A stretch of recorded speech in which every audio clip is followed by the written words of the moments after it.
परिवर्तन के प्रकारों के बारे में बात करेंगे कि परिवर्तन जो होते हैं वो कितने प्रकार के होते हैं।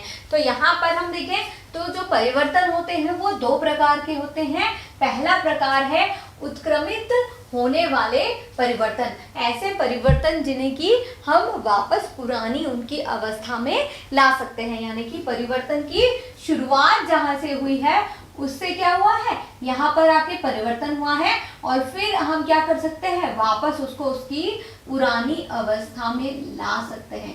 परिवर्तन के पहले और बाद में हम क्या कर रहे हैं कि जो भी वस्तु जिसमें कि परिवर्तन हो रहा है उसको अपनी पुरानी अवस्था में हम ला सकते हैं। लेकिन वहीं पर कुछ ऐसे भी परिवर्तन होते हैं जिन्हें कि उत्क्रमित नहीं किया जा सकता। उत्क्रमित ना होने वाले परिवर्तन यानी उसमें हम क्या कर रहे हैं कि एक स्टेज से, एक जगह से हमने उस परिवर्तन की शुरुआत करी और यहाँ पर वो परिवर्तन अब हो चुका है, लेकिन हम जो है उसमें क्या कर रहे हैं, वापस उसकी अवस्था में बदलाव जो है वो नहीं ला पा रहे हैं। तो हम यहाँ लिख सकते हैं कि एक परिवर्तन ऐसा होगा जिसमें कि उसकी पुरानी अवस्था में तो लाया जा सकता है, लेकिन दूसरा परिवर्तन ऐसा परिवर्तन जिसमें कि उसको वापस अपनी पुरानी अवस्था में नहीं लाया जा सकता है, उसे हम कहेंगे उत्क्रमित ना होने वाले परिवर्तन। अब अपने आसपास हम कई तरह के ऐसे उदाहरण यहाँ पर देख सकते हैं जिन्हें कि हम क्या कर रहे हैं, उत्क्रमित या उत्क्रमित नहीं कर सकते हैं। ठीक है, तो पहला उदाहरण हम यहाँ पर अगर देखें तो इसमें हम देख रहे हैं कि दूध जो है उसको हम क्या कर रहे हैं, दूध के तापमान में परिवर्तन कर रहे हैं और दूध क्या हो रहा है, किस में बदल रहा है, किस रूप में बदल रहा है, गर्म दूध में बदल रहा है। हमने यहाँ पर क्या किया है, दूध का जो तापमान है, जो उसका टेम्परेचर है उसको हमने बढ़ा दिया, तो जो ठंडा दूध था या जो नॉर्मल टेम्परेचर पे दूध था उसको गर्म करने पर हमने उसको क्या किया, गर्म दूध में परिवर्तन कर दिया। लेकिन अब ये जो गर्म दूध है इसको हम क्या कर रहे हैं, वापस उसमें उसके टेम्परेचर में कमी ला रहे हैं, यानी हम उसको क्या कर रहे हैं, ठंडा कर रहे हैं। हम उसको कुछ देर तक के क्या कर रहे हैं, वापस ऐसे ही खुला छोड़ दे रहे हैं, कुछ भी नहीं कर रहे हैं, या अगर हम उसको ठंडा करना चाहते हैं तो हम उसको थोड़ी देर के लिए फ्रिज में भी रख सकते हैं। तो गर्म दूध को हम ठंडा कर रहे हैं तो ये वापस किस में तब्दील हो रहा है, ठंडे दूध में या नॉर्मल टेम्परेचर वाले दूध में तब्दील हो रहा है। तो ये परिवर्तन कैसा है, उत्क्रमित होने वाला परिवर्तन है, जिसमें कि ठंडा दूध गर्म होकर के वापस अपनी पुरानी अवस्था में आ रहा है। तो इसे हम क्या कह रहे हैं, इसे हम उत्क्रमित होने वाला परिवर्तन कह रहे हैं। लेकिन अब यहाँ मान लीजिए हम एक दूसरा उदाहरण ले रहे हैं जिसमें हमने उसी दूध में क्या किया है, थोड़ा सा दही डाल दिया है, थोड़े से दही का हमने क्या किया है, जामन डाल दिया है और उसके दूध से क्या हो रहा है, दही में परिवर्तित वो हो रहा है। तो यहाँ हमने क्या देखा कि पहले तो हमारे पास में दूध था, अब उससे दही बन गया है, लेकिन क्या हम इस दही को वापस क्या दूध में परिवर्तित कर सकते हैं, क्या नहीं कर सकते हैं। दही से हम कभी भी वापस दूध नहीं बना सकते। तो ये जो परिवर्तन होगा ये उत्क्रमित ना होने वाला परिवर्तन है। ठीक इसी तरह से अब मान लीजिए हमने कोई और उदाहरण लिया जिसमें हम क्या कर रहे हैं, उत्क्रमित और उत्क्रमित ना होने वाले परिवर्तनों पर चर्चा कर रहे हैं। तो उत्क्रमित होने वाला परिवर्तन हम क्या कर रहे हैं, यहाँ पर आटा जो है, सूखा आटा, उसको हम गूंथ करके उसकी क्या बना रहे हैं, लोई बना रहे हैं और ये आटे की लोई को हमने इस तरह से यहाँ पर पे लेके रखा हुआ है हाथ में और इसको हम क्या कर रहे हैं, बेल रहे हैं, उस पर दबाव डाल रहे हैं, तो उससे हम क्या बना रहे हैं, रोटी बना रहे हैं। और ये रोटी जो है हमने सेकी नहीं है अभी तक के, ठीक है, आटे की लोई से हम क्या कर रहे हैं, रोटी बना रहे हैं, लेकिन इसको हमने क्या किया है, अभी तक हमने सेका नहीं है। तो हमें लग रहा है कि यार ये जो रोटी है हमारी ये कैसी है, एकदम परफेक्ट गोल जो है यहाँ पर नहीं बनी है।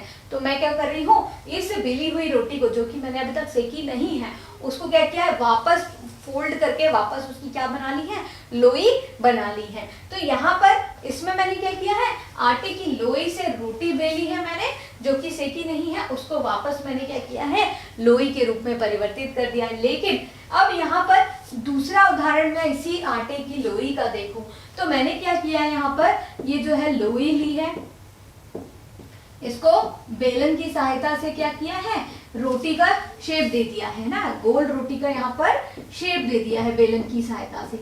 और इस रोटी को अब मैंने क्या किया है, तवे पर सेक लिया है, तवे पर क्या किया है, सेक लिया है। और अब रोटी जो है क्या हो गई है, पूरी तरह से फूल करके तैयार है खाए जाने के लिए। लेकिन अब मुझे लग रहा है कि यार ये रोटी तो अच्छी नहीं बनी थी, तो क्या मैं वापस इससे लोई बना सकती हूँ क्या? मैं वापस इस सिकी हुई रोटी से क्या कर रही हूँ, यहाँ पर वापस लोई नहीं बना रही सकती हूँ। तो ये ऐसा परिवर्तन है जिसे कि उत्क्रमित नहीं किया जा सकता है। तो अंतर हमें समझ में आ गया है उत्क्रमित और उत्क्रमित न किए जा सकने वाले परिवर्तन में, कि एक ऐसा परिवर्तन जिसमें हम उसको उदार पदार्थ की वापस जो पुरानी अवस्था है उसमें ला सकते हैं, लेकिन दूसरा प्रकार जो है जिसमें हम क्या कर रहे हैं, पदार्थ को उसकी पुरानी अवस्था में नहीं ला पा रहे हैं। तो इसे ही उत्क्रमित होने वाले परिवर्तन, जिसमें हम क्या कर रहे हैं, पुरानी अवस्था में उस पदार्थ को ला सकते हैं, उसे हम कह रहे हैं उत्क्रमित किए जा सकने वाले परिवर्तन। और वहीं पर उत्क्रमित न होने वाले परिवर्तन ऐसे होंगे जिसमें कि हम उस पदार्थ को उसकी पुरानी अवस्था में जो है वो नहीं ला सकते हैं। तो ये एक सबसे बड़ा अंतर हम यहाँ पर देख रहे हैं उत्क्रमित होने वाले परिवर्तनों में और उत्क्रमित न होने वाले परिवर्तनों में। यहाँ पर हम कुछ ऐसे परिवर्तनों की बात कर रहे हैं जिन्हें कि उत्क्रमित किया जा सकता है, यानी हम क्या कर सकते हैं, परिवर्तन होने के बाद उस वस्तु को क्या कर सकते हैं, उसकी पुरानी अवस्था में हम क्या कर सकते हैं, ला सकते हैं। तो जिसके कुछ उदाहरण हम यहाँ देख रहे हैं जिसमें हम परिवर्तन होने के बाद में उस परिवर्तित पदार्थ को या वस्तु को उसकी पुरानी अवस्था में हम ला सकते हैं। तो सबसे पहले इसकी जो परिभाषा होगी वो क्या होगी, उत्क्रमित किए जाने वाले परिवर्तनों की ऐसे परिवर्तन जिसमें पदार्थ हमारे अपनी पुरानी अवस्था में वापस आ जाते हैं, यानी कि पदार्थ जो कि परिवर्तन होने के बाद में वापस अपनी पुरानी अवस्था में आ जाते हैं। तो ये परिवर्तन होते हैं उत्क्रमित किए जा सकने वाले परिवर्तन, जिसका पहला उदाहरण है रबड़ बैंड का खींचना। हमारे घरों में जो रबड़ बैंड होती है उसको हम क्या करते हैं, खींचते हैं और वापस क्या करते हैं, उसकी पुरानी अवस्था में ला सकते हैं। जैसे रबड़ बैंड की यदि हम बात करें तो हम देखते हैं कि रबड़ बैंड जो होता है काफ़ी छोटा सा ये होता है। देखिए इस तरह से रबड़ बैंड होता है और यदि हम इसको खींचते हैं तो देखिए इसके आकार में किस तरह से परिवर्तन हम यहाँ पर देख सकते हैं। रबड़ बैंड जो कि बहुत हम देखते हैं कि छोटा सा होता है, लेकिन यदि हम उसे खींचे तो ये क्या होता है, इसके आकार में, इसके रूप में परिवर्तन हो जाता है और जब हम इसे छोड़ते हैं तो वापस ये जो है अपनी पुरानी अवस्था में आ जाता है। तो इस तरह से जो रबड़ बैंड को खींच करके वापस उसकी अवस्था में लाना, ये क्या है, एक तरह का उत्क्रमित किया जा सकने वाला परिवर्तन है। फिर है कागज से बने हवाई जहाज को वापस कागज के रूप में लाना। हम कागज का जो है हवाई जहाज बनाते हैं और इस हवाई जहाज को क्या करते हैं, यदि हम वापस खोलते हैं तो क्या होता है कि वापस पूरा की पूरा पेज हमें वापस मिल जाता है। तो ये भी एक उत्क्रमित किया जाने वाला परिवर्तन है। फिर वही है आटे की लोई से रोटी बनाना और रोटी को मोड़ करके वापस क्या है, उसकी लोई प्राप्त करना। फिर है आइसक्रीम का पिघलना। हम सभी को आइसक्रीम खाना बहुत पसंद होता है, खास तौर पर गर्मियों में हम क्या करते हैं, आइसक्रीम का बहुत आनंद लेते हैं, मज़ा लेते हैं। और ये आइसक्रीम जो होती है, हम जब जैसे ही उसको बाहर के तापमान पर लाते हैं, फ्रीज़र से निकालते हैं या हम दुकान से जब खरीद करके उसको बाहर जब हम खाने के लिए लेते हैं तो हम क्या देखते हैं कि ये बहुत तेज़ी से पिघलने लगती है। मान लीजिए आप कुछ काम कर रहे हैं, आपने आइसक्रीम निकाली और जब तक कि आप उसको खाने के लिए आते हैं तब तक आप देखते हैं कि ये पूरी तरह से पिघल गई है। तो उसका क्या होता है कि उसको पूरा जूस जैसे बन जाता है। तो हम क्या करते हैं, वहाँ पर दोबारा से उस आइसक्रीम को क्या करते हैं, कम तापमान में फ्रीज़र में ले जा करके हम रख देते हैं। तो वो जो पतली, जो कि द्रव रूप में हो चुकी है हमारी आइसक्रीम, वो क्या हो जाती है, वो फिर से सॉलिड में यानी कि ठोस रूप में आ जाती है। तो आइसक्रीम पिघल करके वापस क्या हो जाती है, जम जाती है। तो ये भी क्या है, एक तरह का उत्क्रमित होने वाला परिवर्तन है। फिर है पानी का गर्म और ठंडा होना। हम क्या कर रहे हैं, मान लीजिए हम चाय बनाने के लिए क्या कर रहे हैं, पानी को उबाल रहे हैं, गर्म कर रहे हैं, तो उसकी क्या हुआ है, तापमान में परिवर्तन हो गया है। पानी हम कई बार गर्म पानी भी पीते हैं ना, सुबह सुबह उठ करके कई लोगों की आदत होती है कि पानी जो है वो गुनगुना करके गर्म करके पीते हैं।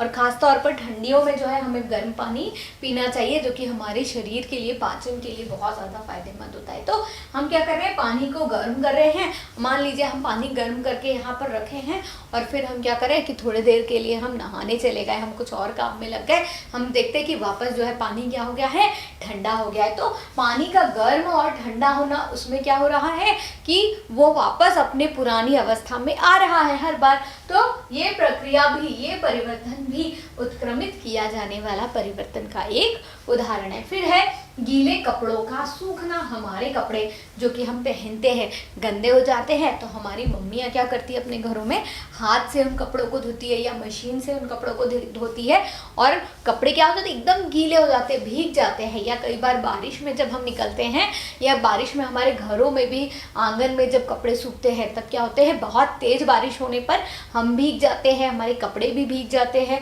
जो कपड़े क्या होते हैं, फिर हम थोड़े समय के बाद जब धूप निकलती है हम उस धूप में कपड़ों को डालते हैं, या मशीन में धुले हुए कपड़ों को हम जब बाहर फैलाते हैं, धूप में फैलाते हैं, तो क्या होता है कि वो गीले कपड़े धीरे धीरे सूख जाते हैं। तो ये भी गीले कपड़ों का सूखना भी एक तरह से होने वाला उत्क्रमित परिवर्तन है, क्योंकि इसमें कपड़े गीले भी हो जाते हैं और फिर सूख भी जाते हैं। और सूखे हुए कपड़े, मान लीजिए फिर अचानक बारिश हो गई, फिर गीले हो गए, फिर हम उसको सुखा रहे। तो ये प्रक्रिया चलती रहती है, जिसमें हम देख रहे हैं वह परिवर्तन जिसमें अपने पदार्थ जो है अपनी पुरानी अवस्था में वापस आ जाता है। ये परिवर्तन है उत्क्रमित किए जा सकने वाले परिवर्तन।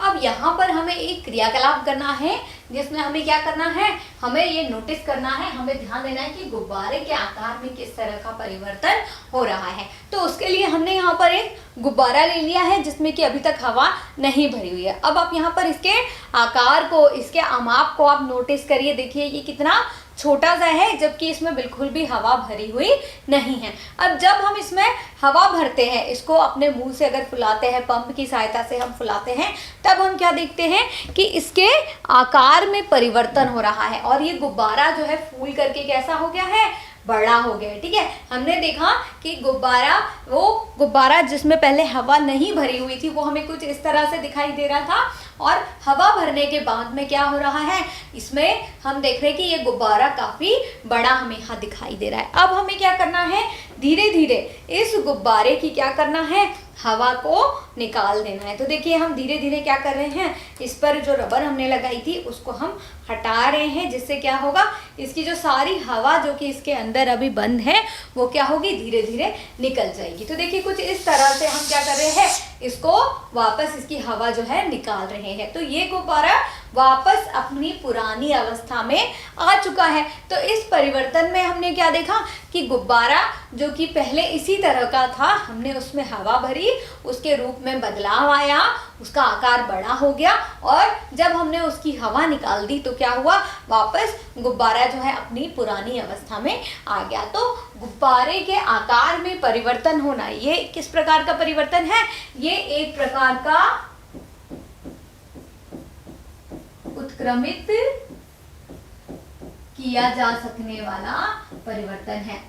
उत्क्रमित किया जा सकने वाला परिवर्तन है, क्योंकि इसमें हमने क्या किया है कि जो हमारा गुब्बारा था पहले जिस अवस्था में था, परिवर्तन के बाद में हमने उसे दोबारा उसी अवस्था में, दोबारा उसी रूप में वापस ले आया है। तो ये परिवर्तन किस तरह का परिवर्तन है, उत्क्रमित किया जा सकने वाला परिवर्तन, जिसमें हमने गुब्बारे को फुलाया और फिर हवा निकाल करके गुब्बारे को वापस उसके रूप में ले आया।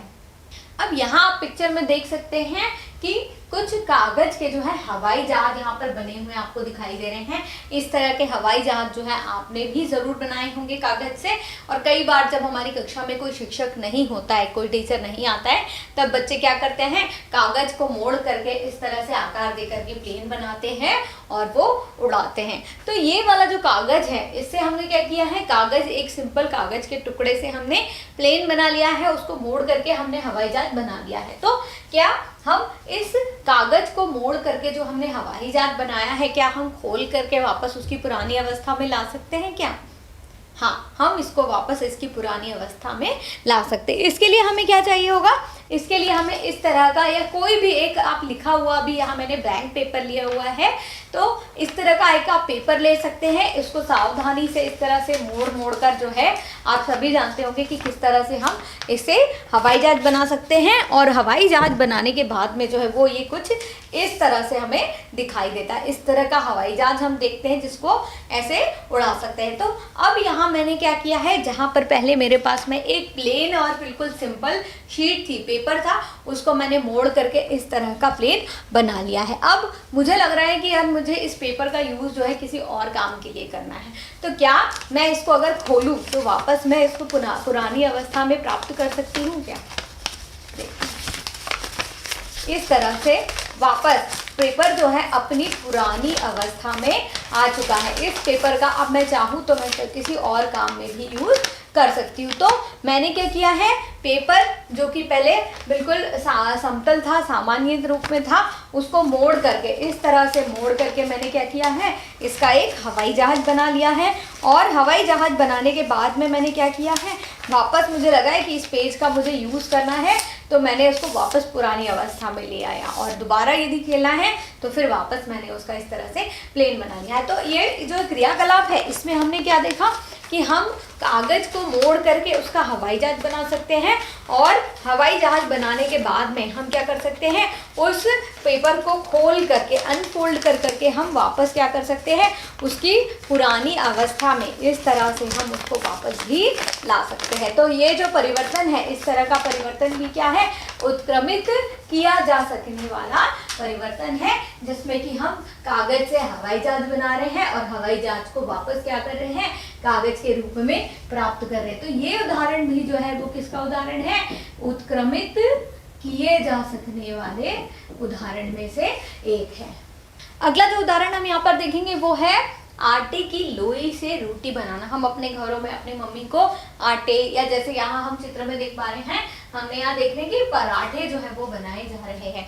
तो पराठे बनाने के लिए हम क्या करते हैं, पहले आटा गूंथते हैं, मसाले डालते हैं। रोटी बनाने के लिए हम क्या करते हैं, आटे में पानी डालते हैं, कई बार थोड़ा नमक भी हम डालते हैं, और फिर उसको ठीक तरह से गूंथ लेते हैं। और उससे फिर हम क्या करते हैं, छोटी छोटी लोइयाँ जो होती है, इस तरह से लोई हम बनाते हैं, और फिर उसको बेल करके हम क्या करते हैं, उससे रोटी या पराठे का निर्माण करते हैं। तो जैसे अब यहाँ मेरे पास में एक छोटी सी आटे की लोई है, और अब यदि इस आटे की लोई को यदि मैं बेलन की सहायता से बेलती हूँ, है ना, कई बार हम अपने घरों में देखते हैं कि हमारी मम्मियाँ रोटी, पराठे, पूरी, इस तरह की चीज़ें जो है वो बनाती है। तो मान लीजिए जैसे अब मैं यहाँ पर मेरे पास में जो आटे की लोई है, इसको मैं हाथ की सहायता से ही बेल कर जो है एक गोल आकार जो है मैं प्रदान कर रही हूँ। मान लीजिए इससे मैं क्या बना रही हूँ, एक पूड़ी जो है इस तरह से बेल करके बना रही हूँ। हमारी मम्मियाँ जो है वो इस तरह से कई बार हाथ पे थाप कर भी क्या करती है, रोटी के इस तरह से ये जो है आटे से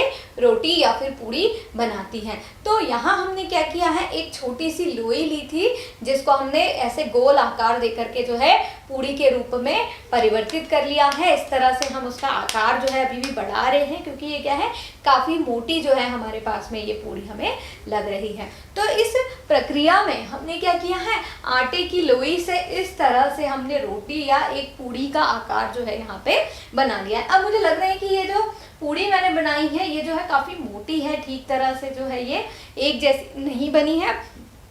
तो अब मैं इसको क्या कर रही हूँ, अब मैं इसको दोबारा से वापस मोड़ करके क्या कर रही हूँ, लोई के रूप में बदल ले रही हूँ। देखिए मैंने अभी इससे बेल करके रोटी बनाई, पूड़ी जैसे आकार मैंने इसको दिया है, और अब मुझे वो पसंद नहीं आई तो मैंने वापस इसकी क्या कर ली है, छोटी सी एक लोई बना लिया। और मैं इसको कितने भी बार क्या कर सकती हूँ, इस तरह से इसकी रोटी या पूड़ी जो है वो मैं बना सकती हूँ। तो ये जो परिवर्तन हमने यहाँ देखा है, जिसमें हम आटे की लोई से क्या कर रहे हैं, रोटी बना रहे हैं, तो ये परिवर्तन कैसा होगा, ये परिवर्तन उत्क्रमित किया जा सकने वाला परिवर्तन होगा, जिसमें मैंने रोटी या पूड़ी को बेल करके वापस क्या किया है, एक लोई, आटे की लोई जो है यहाँ पर बना ली है। तो ये परिवर्तन होगा हमारा कैसा, आटे की लोई से रोटी बनाना भी एक तरह का उत्क्रमित किया जा सकने वाले परिवर्तन का उदाहरण है। तो अभी तक हमने तीनों अलग अलग क्रियाकलाप किए हैं, और इन क्रियाकलापों का निष्कर्ष क्या निकला है कि जो गुब्बारा है वो पूर्व आकार में क्या होता है, वापस आ जाएगा। फुलाने के बाद हम उसकी हवा निकालते हैं तो गुब्बारा क्या है, पुनः अपने जो पुराना आकार था उसमें क्या हो जाएगा, पूर्व आकार में वापस आ जाएगा। फिर कागज जो है जिसका हमने हवाई जहाज बनाया था वो भी क्या होगा, पुनः अपने पुराने स्वरूप में आ जाएगा। और वहां पर हमने देखा कि जो रोटी हमने की थी, यहाँ पर रोटी बनाई थी, रोटी से हमने क्या किया था, वापस जो लोई है वो हमने बनाई थी। तो तीनों निष्कर्षों में हमने क्या देखा कि तीनों परिवर्तनों में, तीनों प्रकार के परिवर्तनों में क्या हुआ है, वो जो भी वस्तु जिसमें हमने परिवर्तन लाया था वो अपनी पुरानी अवस्था में वापस आ गई थी। वस्तु जो है अपनी पुरानी अवस्था में वापस आ गई थी। तो ये परिवर्तन जो हमने अभी तक के तीनों क्रियाकलाप किए हैं, ये तीनों क्रियाकलाप परिवर्तन किसका उदाहरण है, उत्क्रमित किए जा सकने वाले परिवर्तनों का उदाहरण है। उत्क्रमित किए जाने वाले परिवर्तनों का उदाहरण है, जिसमें कि हम देख पा रहे हैं कि पदार्थ जो है वो वापस अपनी पुरानी अवस्था में आ जाता है। तो ये परिवर्तन होते हैं उत्क्रमित किए जा सकने वाले परिवर्तन। परिवर्तनों के दूसरे प्रकार में यहाँ हम बात करेंगे उत्क्रमित ना किए जा सकने वाले परिवर्तन, यानी कि इसमें हम पदार्थ को उसकी पुरानी अवस्था में नहीं ला पाते हैं। ऐसे परिवर्तन जिसमें पदार्थ जो है वो अपनी पुरानी अवस्था में नहीं आ पाता है। परिवर्तन होने के बाद में उस वस्तु के रंग में, रूप में, तापमान में, अवस्था में या उसके जो आंतरिक संगठन है उसमें परिवर्तन होता है, जिससे कि वापस पुराने उस पदार्थ में, पुरानी इस अवस्था में नहीं लाया जा सकता। जैसे इसके अगर हम उदाहरण देखें तो दूध से पनीर का बनना। हम अपने घरों में कई बार देखते हैं कि जब दूध जो हमें लगता है कि इसकी आवश्यकता नहीं है तो हम उसमें कुछ बूंदे नींबू की रस की डालते हैं, उसको गर्म करते हैं, जिससे दूध क्या हो जाता है, फट जाता है। और फटने पर क्या होता है कि उसमें जो अतिरिक्त जल होता है वो हमें अलग दिखाई देने लगता है, और उसमें जो मलाई सा पार्ट होता है, जो पनीर वाला जो पार्ट होता है वो हमें अलग से दिखाई देने लगता है। तो इस अवस्था में हम क्या करते हैं कि जब दूध से हम पनीर बनाते हैं तो उसको हम एक साफ महीन छेद वाले कपड़ों में बांध करके कुछ समय तक लटकाते हैं, और फिर वो पानी जो होता है उसमें, दूध में जो फटने के बाद जो पानी बचता है वो क्या होता है, धीरे धीरे निथर जाता है। निस्यंदन की प्रक्रिया वहाँ हम करते हैं, और उसके बाद में क्या होता है, हमें ठोस रूप में पनीर जो है उस दूध से प्राप्त होता है। तो दूध से पनीर हम यहाँ पर इस तरह से बना रहे हैं। तो मान लीजिए अब आपके पास पनीर काफी सारा हो गया, लेकिन अचानक आपके घर मेहमान आ गए, तो आपको जो है अब दूध की आवश्यकता पड़ रही है, जो कि पहले आपके पास बहुत अतिरिक्त दूध था, हमने उससे पनीर बना लिया। तो क्या अब आपको जब मेहमान आए हैं तो उनके लिए चाय या कॉफी बना रहे हैं तो उसके लिए दूध चाहिए होगा, तो क्या हम उस पनीर से वापस दूध बना सकते हैं? क्या अगर हम उस पनीर को पानी में घोलते हैं तो बताइए, क्या उससे वापस हम पनीर बना सकते हैं? क्या हम वापस पनीर जो है, उस पनीर से जो दूध है, क्या वो बना सकते हैं? इस पनीर से हम वापस दूध जो है वो नहीं बना सकते। एक बार दूध से यदि हम दही बना रहे हैं, दूध से यदि हम पनीर बना रहे हैं, तो उस पनीर से वापस हम दूध नहीं बना सकते, उस दही से हम वापस दूध जो है वो नहीं बना सकते। तो यहाँ पर जो परिवर्तन की प्रक्रिया क्या है, एक ही दिशा में हो रही है। वापस जो है हम यहाँ पर जो है पनीर से दूध नहीं बना पा रहे हैं, तो इस तरह के परिवर्तनों को हम कहते हैं ऐसे परिवर्तन जिसमें कि पदार्थ अपनी पुरानी अवस्था में वापस नहीं आ सकता है, नहीं हम ला सकते हैं। दूसरा उदाहरण है सब्जी का पकना। अब मान लीजिए आपके घर में जो है बहुत सारे मेहमान आने वाले हैं, तो आपने क्या किया है कि सोचा है कि चलो हम पूरा खाना बनाते हैं, हम आलू की सब्जी बना रहे हैं, पूरी बना रहे हैं, रायता बना रहे हैं, इस तरह से बहुत सारी चीज़ें आप बना रहे हैं। तो अब आपने क्या किया है, यहाँ पर खाना बनाने के लिए आपने एक कुकर में जो है वो आलू को क्या कर लिया है, उबाल लिया है। ठीक है, आलू को हम क्या कर रहे हैं, उसके तापमान में परिवर्तन ला रहे हैं, जिससे कि क्या है, पहले आलू कैसा था, कच्चा था, और ये कच्चा आलू जो है उबलने के बाद में क्या हुआ है, पूरी तरह से अब पक चुका है, एकदम सॉफ्ट जो है वो हो चुका है, क्योंकि हमने क्या किया, उसके तापमान में परिवर्तन कर दिया है। लेकिन हमने देखा कि मेहमान तो उतने नहीं है जितने ज़्यादा हम आलू उबाल चुके हैं, हमें इतने ज़्यादा उबले हुए आलूओं की ज़रूरत ही नहीं है। तो क्या हम ऐसा कर सकते हैं कि ये जो आलू हमारा जो कि पूरी तरह से उबल चुका है, पूरी तरह से पक चुका है, सॉफ्ट हो चुका है, उसको क्या वापस हम इस कच्चे आलू में बदल सकते हैं? क्या नहीं बदल सकते हैं। मान लीजिए आप कोई और सब्जी है, लौकी की सब्जी आपके घरों में बनाई जा रही है। लौकी जो है इतनी बड़ी सी लौकी होती है, उसको हम बराबर काटते हैं, काटने के बाद उसको हम पकाते हैं और फिर हम उसको खाते हैं। लेकिन आप कोई बच्चा जो स्कूल से आया है, उसने देखा है कि मम्मा ने तो लौकी की सब्जी बनाई है, मुझे ये बिल्कुल पसंद नहीं, मम्मा मैं ये नहीं खाऊंगा। तो क्या आपकी मम्मा वापस उस सब्जी को कच्चा करके उसके पुनः उसके रूप में ला सकती है? क्या नहीं ला सकती है। तो सब्जियों का पकना भी क्या होता है, या हम अगर फलों के पकने की यहाँ पर बात करें तो आम जो कि कैरी जिसे हम कहते हैं, कच्चा आम जिसे हम कहते हैं, पेड़ों पर लगा होता है और कुछ समय बाद उसका रंग बदल जाता है, तो हम समझ जाते हैं कि ये जो है अब पक चुका है। उसकी खुशबू में भी क्या हो जाता है, हल्की सी मिठास आने लगती है। जिन लोगों को आम पसंद होंगे वो बहुत अच्छे से जानते होंगे कि कच्चे आम और पके हुए आम में कितना ज्यादा अंतर होता है। कच्चा आम जो कैसा, अगर उसका स्वाद देखें बहुत ही ज्यादा खट्टा वो होता है, लेकिन पकने के बाद आम में क्या होती है, बहुत अच्छी मिठास आ जाती है। तो यहाँ पर सब्जी जो कि हम खुद पका रहे हैं वो अपने आप नहीं पक रही, हम क्या कर रहे हैं, उसको फ्राई कर रहे हैं, बना रहे, उसमें मसाले डाल रहे, तेल डाल रहे, हींग डाल रहे, कई तरह की चीजें हम उसमें डाल रहे हैं, उसको पका रहे हैं। यदि हम आलू उबाल रहे हैं तो हम उसके तापमान में परिवर्तन ला रहे हैं, गर्म पानी में उसे कुछ समय तक के उबाल रहे हैं, तो वो पूरी तरह से पक रहा है। लेकिन यदि हम उसको वापस उसकी पुरानी अवस्था में लाना चाहें, हम उबले हुए आलू को वापस कच्चे आलू में बदलना चाह रहे हैं, तो क्या ये संभव है? ये संभव नहीं है।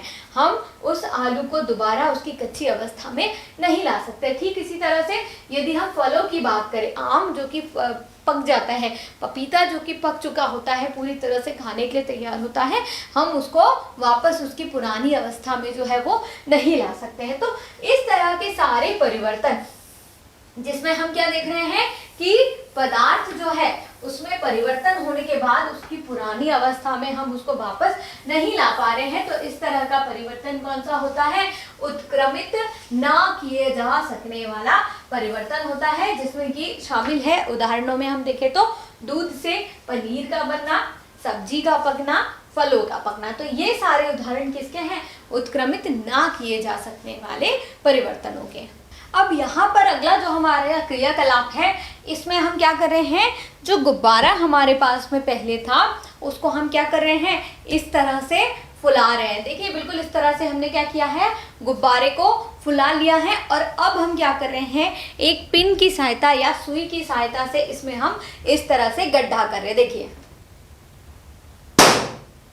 देखिए अब हम क्या देख पा रहे हैं कि ये जो गुब्बारा है ये क्या हुआ है, पूरी तरह से फट चुका है, पूरी तरह से हम कह सकते हैं इसके रूप में परिवर्तन आ गया है। और यदि हम चाहें तो क्या दोबारा इसको पुनः हम इसकी पुरानी अवस्था में प्राप्त कर सकते हैं? क्या हम इसे नॉर्मली जैसे बिना फुलाया हुआ हमारा जो गुब्बारा हमारे पास में था उस रूप में, या फुला करके हमने बड़ा जो रूप इसका प्राप्त किया था उसमें परिवर्तित कर सकते हैं? क्या नहीं परिवर्तित कर सकते, क्योंकि ये गुब्बारा क्या है, पूरी तरह से यहाँ पर इस तरह देखिए तो टूट चुका है या फट चुका है। तो इस अवस्था में हमने क्या देखा है कि गुब्बारा जो कि फट चुका है इस तरह से हमारे पास में है, इसको हम दोबारा से इसकी अवस्था पुरानी अवस्था में नहीं ला सकते हैं। तो ये जो परिवर्तन है, ये परिवर्तन कैसा है, उत्क्रमित ना किया जा सकने वाला परिवर्तन है ना, उत्क्रमित ना किया जा सकने वाला परिवर्तन। तो इस परिवर्तन में हमने देखा कि हम गुब्बारे को उसकी पुरानी अवस्था में क्या कर पा रहे हैं, नहीं ला पा रहे हैं। इसीलिए ये क्या है, ये परिवर्तन जो है अब एक तरह से हम कह सकते हैं कि उत्क्रमित नहीं किया जा सकने वाला परिवर्तन है, जिसमें हम पदार्थ को उसकी पुरानी अवस्था में नहीं ला पा रहे हैं। अब अगला जो यहाँ पर क्रियाकलाप हम करेंगे उसमें हमें कागज जो है उसको काट करके हवाई जहाज बनाना है। तो उसके लिए हमने क्या किया है, इस तरह से कागज पर यहाँ पर क्या किया है, एक छोटा सा हवाई जहाज जो है उसको हमने ड्रॉ कर लिया है। अब हम क्या करें, यहाँ पर कैंची की सहायता से बिल्कुल सावधानी पूर्वक जो है इसको धीरे धीरे जो है यहाँ पर इस तरह से हम काट रहे हैं, ताकि हमारे पास में जो है हवाई जहाज जो है, हवाई जहाज के शेप में जो शीट है, जो पेपर है, वो हमें मिल जाए। इसके पहले जो हमने एग्जाम्पल देखा था जिसमें हमने हवाई जहाज बनाया था, उसमें हमने क्या किया था, उसमें हमने कागज को मोड़ करके बनाया था। लेकिन यहाँ पे हम क्या कर रहे हैं, कागज को पूरी तरह से काट करके हम क्या कर रहे हैं, यहाँ पर हवाई जहाज जो है वो प्राप्त कर रहे हैं। तो इस प्रक्रिया में हम क्या देख रहे हैं कि कागज जो है उसको हम क्या कर रहे हैं, धीरे धीरे धीरे काट रहे हैं और उसकी अवस्था में एक ऐसा परिवर्तन कर रहे हैं जो कि शायद हम वापस नहीं ला सकते। चलिए देखते हैं किस तरह से हम यहाँ क्या कर रहे हैं, कागज को बिल्कुल सावधानी से इस तरह से हम काट रहे हैं। और ये क्रियाकलाप आप जब करेंगे तो ध्यान देंगे कि आपके पेरेंट्स, आपके टीचर जो है, आप उनकी निगरानी में हो, क्योंकि ये जो कैंची होती है ये शार्प होती है, इससे आपके हाथ भी कट सकते हैं। तो देखिए मैंने किस तरह से यहाँ पर ये जो कागज के ऊपर जो मैंने हवाई जहाज जो मैंने ड्रॉ किया था उसको क्या किया है, बिल्कुल आसानी से मैंने काट लिया है। तो ये देखिए यहाँ पर मेरे पास में एक कागज का हवाई जहाज जो है यहाँ पर आ चुका है, जिसकी हमने अच्छे से ड्राइंग की थी। इससे हम खेल सकते हैं। अब मान लीजिए ये जो पेपर था, हमने क्या किया है, इस पर से इस तरह से कागज जो है काट चुके हैं। यहाँ पर हमारा जो प्लेन था वो हमने यहाँ इस तरह से ड्रॉ किया हुआ था, इस तरह से, जिसको हमने कैंची की सहायता से क्या किया है, काट करके अलग कर लिया है। तो क्या आप मुझे बताएंगे कि वापस हम इसको उसी अवस्था में ला सकते हैं क्या, प्लेन शीट के रूप में ला सकते हैं क्या, जैसा कि वो पहले था? हम इसको वापस इसकी अवस्था में जो है वो नहीं ला सकते। हमने यहाँ से इस तरह से ये प्लेन जो है इसको काट करके हवाई जहाज को इस तरह से निकाल लिया है। अब इस कागज के स्वरूप में क्या हो गया है, परिवर्तन आ गया है और हम वापस इसको पूरा जो प्लेन पेपर होता है, जैसा हमने पुराने एक्सपेरिमेंट में हमने देखा था, इस तरह से जो हमने साफ पेपर हमने देखा था जिसमें किसी तरह का कोई गड्ढा नहीं था, इस तरह का पेपर, इसमें हम परिवर्तित कर सकते हैं क्या इस पेपर को? इस पेपर को वापस इसकी जो अवस्था है उसमें हम परिवर्तित नहीं कर सकते हैं। तो ये जो उदाहरण हमने यहाँ पर देखा है, ये भी एक ऐसा परिवर्तन है जिसको क्या किया जा सकता है, उत्क्रमित नहीं किया जा सकता है, उत्क्रमित नहीं किया जा सकता है। यानी हम क्या कर रहे हैं, इसकी पुरानी अवस्था में हम पेपर को यहाँ पर नहीं ला पा रहे हैं। तो ये भी किसका उदाहरण है, उत्क्रमित नहीं किया जा सकने वाला परिवर्तन का एक उदाहरण है। तो दो उदाहरण हमने अभी तक देखे। चलिए अब हम तीसरा उदाहरण यहाँ देखते हैं। अगला जो क्रियाकलाप है उसमें हमें क्या करना है, हमें फिर से वही लोई जो है यहाँ पर लेना है। अब इस लोई को हमें क्या करना है, लोई से हमें रोटी को बेलना है। ठीक है, ये तो हमने पिछले भी क्रियाकलाप में किया था, लेकिन अब यहाँ पर एक नई एक्टिविटी, नया क्रियाकलाप हम क्या कर रहे हैं कि उस रोटी, बिली हुई रोटी को, जिसको कि हमने बेला था, पूरा तरह से हमने उसको क्या किया था, गोल बेला था, उसको अब यहाँ हमको सेकना भी है। तो सेकने के बाद में इस रोटी में क्या परिवर्तन आ सकता है, क्या आप बता सकते हैं? जैसे अपने घरों में यदि आपने मम्मी को रोटी बनाते हुए देखा, या जो भी व्यक्ति रोटी बनाता है आपके घरों में, तब आपने देखा है किस तरह से आटे को पहले गूंथा जाता है और गूंथने के बाद में क्या होता है, उसको इस तरह से जो है बेला जाता है और उसके बाद में उसको तवे पर सेका जाता है। यदि हमें पूरी बनानी है तो उसे कढ़ाई में तला जाता है। तो चलिए इस लोई से जो है हम यहाँ पर रोटी को सेकते हैं और फिर उसको देखते हैं क्या सेकी हुई रोटी को वापस हम यहाँ पर गुदे हुए आटे की लोई के रूप में बदल सकते हैं क्या?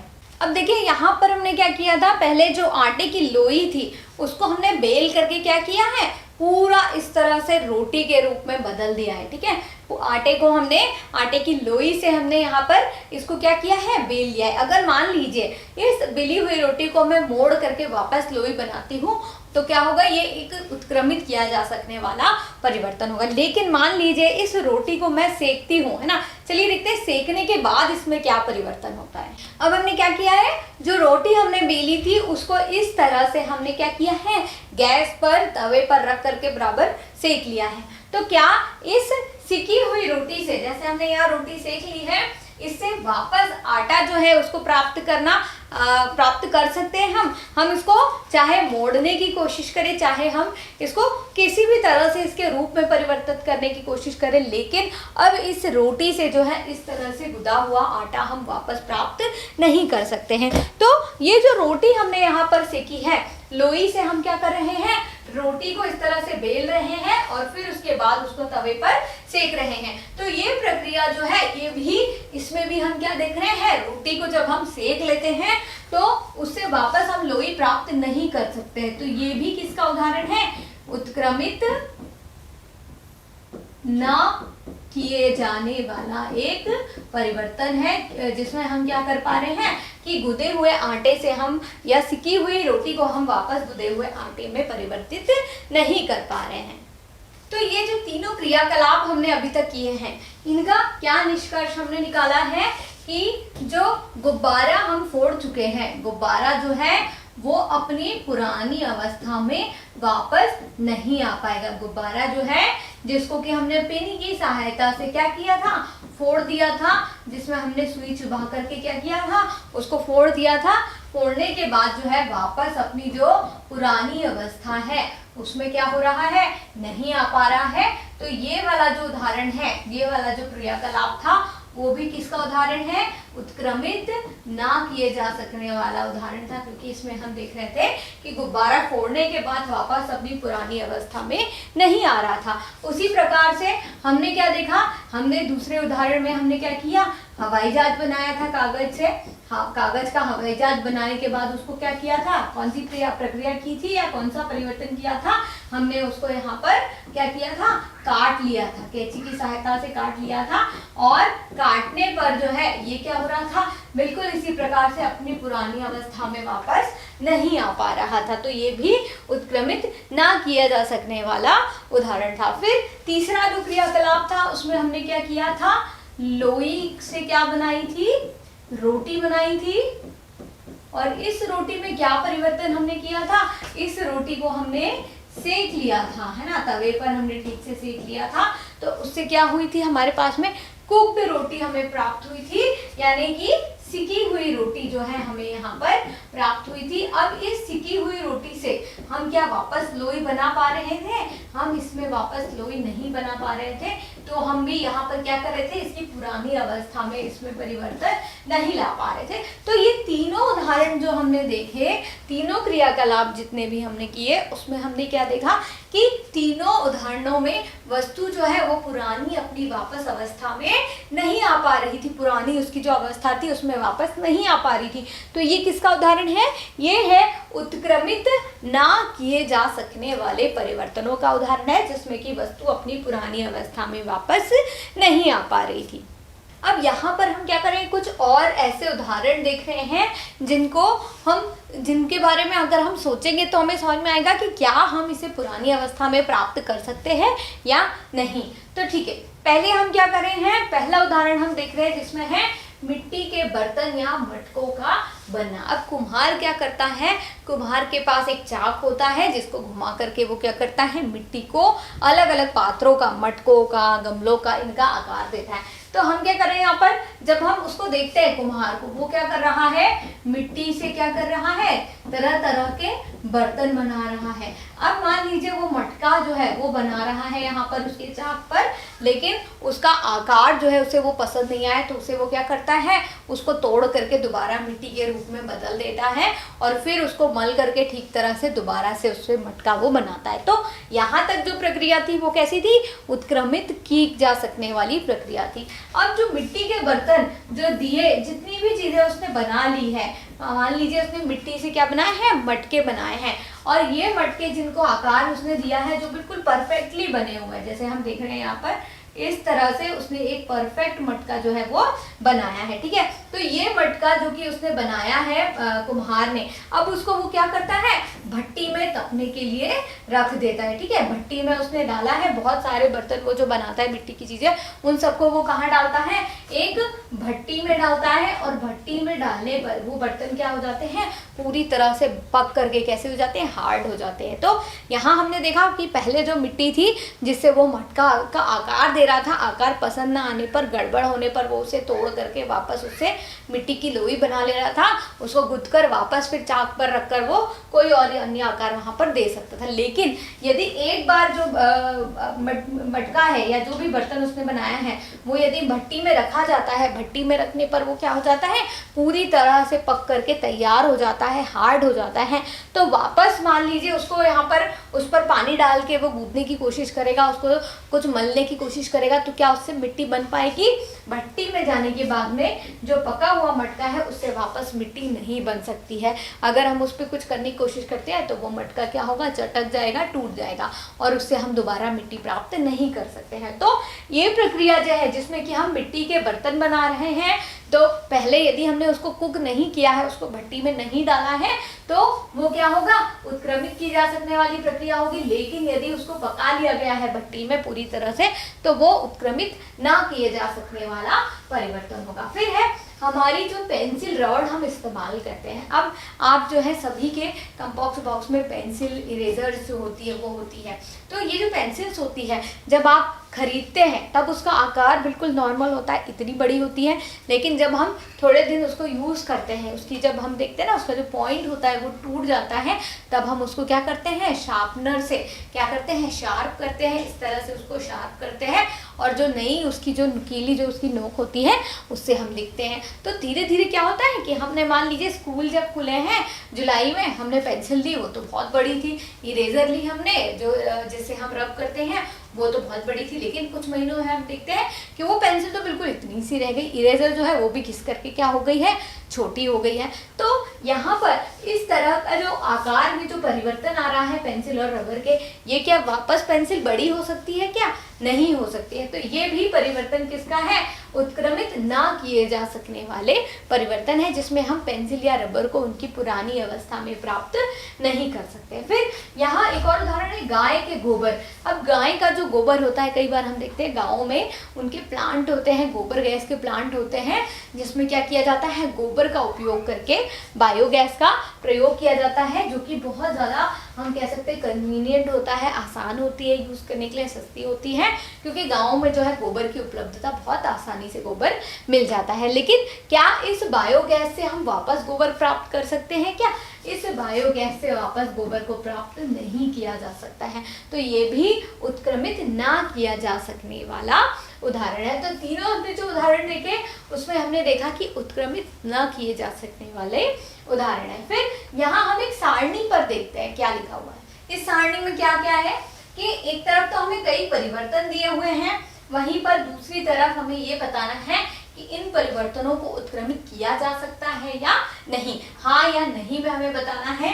या हम यहाँ पर इस तरह से इजी हमारे लिए क्या होगा, सही या गलत हम बताएंगे कि जिनको उत्क्रमित किया जा सकता है उसमें हम राइट टिक करेंगे और जिनको नहीं किया जा सकता उनमें हम क्रॉस का यहाँ पर टिक करने वाले हैं। तो पहला यहाँ हम देख रहे हैं कच्चे अंडे से उबला हुआ अंडा। हमने क्या किया है, कच्चा अंडा जो है उसको गर्म पानी में डाल करके उबाला है और फिर हम क्या इस उबले हुए अंडे से वापस कच्चा हुआ अंडा प्राप्त कर सकते हैं? क्या वापस कच्चा अंडा हम प्राप्त नहीं कर सकते हैं। अंडे को एक बार उबालने के बाद में जब वो प्रॉपरली कुक हो जाता है, पूरी तरह से पक जाता है, तो वापस हम उससे कच्चा अंडा प्राप्त नहीं कर सकते हैं। फिर है गाढ़े घोल से इडली बनाना। अब हमारे पास में इडली का जो घोल होता है, इडली का जो बैटर होता है, हम अपने घरों में भी बनाते हैं या रेडीमेड खरीद के भी ले सकते हैं। तो ये गाढ़ा घोल आपने देखा होगा, तो ये कैसा होता है, हम कह सकते हैं एक तरह से द्रव रूप में होता है और सफेद रंग का होता है, जिससे कि हम इडली बनाते हैं। इडली जो है भाप पर हम पका करके इस घोल से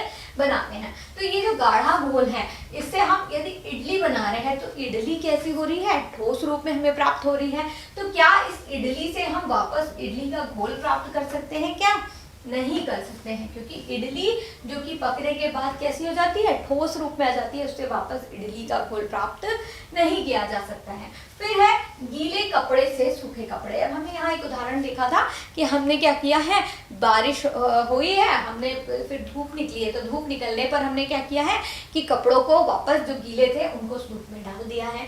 अब जब धूप निकलती है तब क्या होता है, गीले कपड़े जो है वो सूखने लगते हैं। तो ये परिवर्तन कैसा है, उत्क्रमित किया जा सकता है, क्योंकि जो कपड़े सूख गए हैं, मान लीजिए दोबारा बारिश हो गई तो वो क्या होंगे, फिर से भीग जाएंगे, फिर से गीले हो जाएंगे, तो ये परिवर्तन जो है वो उत्क्रमित किया जा सकता है। अगला जो उदाहरण है उसमें हम क्या देख रहे हैं, ऊन के धागे से बुना हुआ स्वेटर। तो आपने अपने घरों में अपनी मम्मी को, दादी को, नानी को इनको स्वेटर बुनते हुए जरूर देखा होगा। तो वो क्या करती है, ऊन के धागे से एक जो बंडल होता है उसको क्या करती है, धीरे धीरे गुथती है सिलाइयों की सहायता से, उससे स्वेटर, शॉल, मफलर, मोजे, कई तरह की चीजें वो बनाती है। लेकिन जब आप देखना कभी उनसे क्या होता है, कोई गलती हो जाती है, कई बार जो स्वेटर बनाने में वो किसी तरह की कोई गलती करती है, तो वो क्या करती है कि उस स्वेटर को क्या करती है, उधेड़ती है, और उधेड़ करके वापस क्या करती है, उसके जो बंडल होता है उनका, उसमें उसको लपेट लेती है। तो ऊन के धागे से जो स्वेटर बुना जा रहा है उसको उधेड़ करके वापस ऊन जो है वो प्राप्त किया जा सकता है, और उसी ऊन को दोबारा बुन करके क्या होता है, स्वेटर भी बनाई जा सकती है। कई बार हमारे पास क्या होता है कि हमारे जो स्वेटर होते हैं वो छोटे हो जाते हैं, तो हमारी मम्मियाँ क्या करती हैं, उनको वापस उधेड़ लेती है और उससे कोई और चीज जो है वो बना लेती है। तो ये भी एक तरह का उत्क्रमित किया जा सकने वाला परिवर्तन है। फिर है अनाज से बनाया गया आटा। मान लीजिए हमारे पास में जो है गेहूं है या चावल है, उसको पीस करके हम क्या कर रहे हैं, उसका आटा बना रहे हैं। लेकिन अब उस आटे से क्या वापस हम गेहूं या चावल जो है वो प्राप्त कर सकते हैं, हम उसको प्राप्त नहीं कर सकते हैं। तो ये उत्क्रमित ना किया जा सकने वाला उदाहरण है, जिसमें हम वापस जो है आटा जो है उससे हम अनाज को प्राप्त नहीं कर सकते हैं। फिर है ठंडे दूध से गर्म दूध। अब हमारे पास में जो है फ्रिज से निकला हुआ ठंडा दूध था, हमें पीना था, हमने क्या किया है, उसको थोड़ा गर्म किया। गर्म करने के बाद हमें लगा ये तो बहुत गर्म हो गया है, हमारा मुंह जल सकता है, तो हम उसको थोड़ी देर क्या करते हैं, ठंडा होने देते हैं, तो वापस क्या हो जाता है, वो ठंडा हो जाता है। तो ठंडे दूध से गर्म दूध में जो परिवर्तन किया जा सकता है उसको उत्क्रमित किया जा सकता है, कि हम ठंडे दूध को गर्म कर रहे हैं और फिर गर्म दूध को क्या कर रहे हैं, ठंडा कर रहे हैं। फिर है सीधी डोरी से कुंडलित डोरी। अब हम क्या करते हैं, डोरी को कुंडली उसकी बनाते हैं ना, उसको लपेटते हैं ना, तो उसको भी वापस हम क्या कर सकते हैं, खोल करके जो है सीधी डोरी में परिवर्तित कर सकते हैं। तो ये भी उत्क्रमित किया जा सकने वाला एक परिवर्तन है। फिर है कली से फूल का खिलना। आपके घरों में यदि आप देखते हैं ना कि कोई भी ऐसा पौधा जिसमें कि क्या होते हैं, फूल लगते हैं, उसमें सीधे फूल तो नहीं लगते, उसमें पहले क्या लगती है, छोटी छोटी कलियां लगती है, जिन्हें हम बर्ड्स कहते हैं। बर्ड्स कहते हैं ना, BUDS, बर्ड्स। तो ये जो कली होती है इससे क्या होता है, धीरे धीरे ये खुल करके क्या होती है, फूल बन जाती है। लेकिन एक फूल जो कि खिल चुका है वो दोबारा जो है कली नहीं बन पाता है। तो ये कैसा है, उत्क्रमित ना किया जा सकने वाला परिवर्तन है। फिर है दूध से पनीर। अब हमने ये उदाहरण देखा था कि किस तरह से हम दूध में कुछ नींबू की बूंदे जो है, नींबू के रस की बूंदे डालते हैं, उससे हम पनीर बना लेते हैं। लेकिन जो बना हुआ पनीर होता है उससे हम क्या करते हैं, वापस दूध जो है वो प्राप्त नहीं कर सकते हैं। तो ये भी क्या हो जाएगा, नहीं, दूध से पनीर तो बना रहे हैं लेकिन पनीर से वापस दूध हम नहीं बना सकते। फिर है गाय के गोबर से बायोगैस। बायोगैस जो है उससे वापस हम गाय का गोबर जो है वो प्राप्त कर सकते हैं क्या, नहीं प्राप्त कर सकते। तो ये भी उत्क्रमित ना किया जा सकने वाला परिवर्तन है। फिर है खींचे रबड़ बैंड से सामान्य साइज का रबड़ बैंड। अब हमने रबड़ बैंड का उदाहरण देखा था, ये छोटा सा रबड़ बैंड हमारे पास में है, घर में कई तरह के कार्यों में हमें इस तरह के रबड़ बैंड की आवश्यकता होती है। तो ये रबड़ बैंड जो कि बहुत दिखने में हमें छोटा सा दिखाई दे रहा है, जब हम इसको खींचते हैं तो देखिए इसके रूप में परिवर्तित हो जाता है, और जब हम इसे छोड़ते हैं तो वापस ये उसी अवस्था में आ जाता है। तो ये जो है रबड़ बैंड वाला जो उदाहरण है, ये उत्क्रमित किया जा सकने वाला परिवर्तन है। फिर है जमी हुई आइसक्रीम से पिघली हुई आइसक्रीम।